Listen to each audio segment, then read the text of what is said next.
tuliitana Kakamega sisi Waluya wote kwa stadium na wazee, wakina mama, vijana, na tukasema tutaenda kuunga mheshimiwa Raila Amolo mkono. Hatutafuata nani?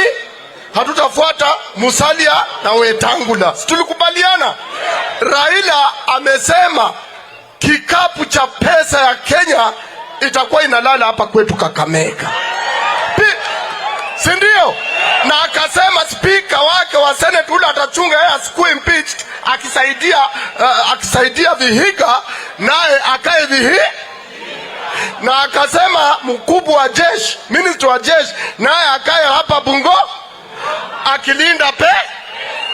Sasa sisi tumeamua Raila atatuuliza kitu, na wale wameulizwa ndio wakuwe kwa ile serikali lazima walete 70%. Lazima walete 70%. Asiyekupenda,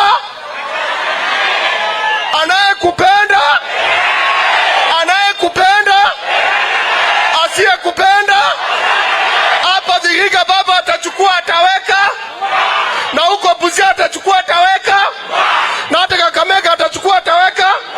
Na sisi kama Waluya sasa, cross your hands, tumalizane na hii wakora. Nataka Ruto aone kama wewe ni Mluya, cross your hands. Mume cross. Watu ya media sasa nataka muangalie Waluya declaration ya Vihiga ya kwamba Musalia pawe. Twende Musalia pawe. Wetangula pawe. Musalia pawe. Wetangula pawe.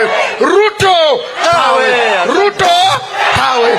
Waizi pawe. Rikazi mwizi pawe. Asante sana. Haya.